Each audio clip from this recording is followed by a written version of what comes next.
Board പരീക്ഷകളുടെ സമയമാണ്. +2 VHSE പരീക്ഷകൾ ആരംഭിച്ചു. SLC പരീക്ഷകൾ അടുത്ത ദിവസം ആരംഭിക്കുകയാണ്.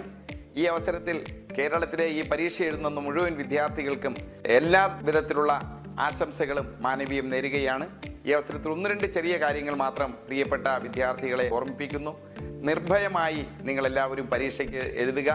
നിങ്ങൾ പഠിച്ചിട്ടുള്ള കാര്യങ്ങൾ ഒന്നും മറന്നു പോകാതിരിക്കാൻ വേണ്ടി നിങ്ങൾ ആത്മധൈര്യത്തോടു കൂടി പരീക്ഷയെ അഭിമുഖീകരിക്കുക. അതാണ് ഏറ്റവും വലിയ വിജയത്തിൻ്റെ അടിസ്ഥാനം. വലിയ രീതിയിലേക്ക് നിങ്ങൾക്ക് വിജയിക്കാൻ ഏറ്റവും അത്യാവശ്യം വേണ്ടത് നിങ്ങളുടെ ആത്മവിശ്വാസമാണ്. നിങ്ങൾ ഭയപ്പാടോ പേടിയോ ഒന്നും അതിനകത്തുണ്ടാകുന്നില്ല. നിങ്ങളുടെ അറിവിനെ പരീക്ഷിക്കുന്ന ചെറിയ കാര്യം മാത്രമാണ്.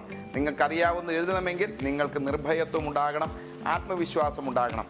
എല്ലാ ക്വസ്റ്റ്യനും നിങ്ങൾ കൃത്യമായി ആൻസർ ചെയ്യാൻ ശ്രമിക്കുക. അറിയാവുന്നത് ആദ്യം ആൻസർ ചെയ്യുക, അറിയാത്തത് പിന്നീട് ആൻസർ ചെയ്യുക. സിസ്റ്റമാറ്റിക്കായി ഈ പരീക്ഷയെ അഭിമുഖീകരിച്ചാൽ നിങ്ങൾക്കെല്ലാവർക്കും വലിയ രീതിയിലുള്ള വിജയം ഉണ്ടാകും. എല്ലാവർക്കും വിജയം ആശംസിക്കുന്നു.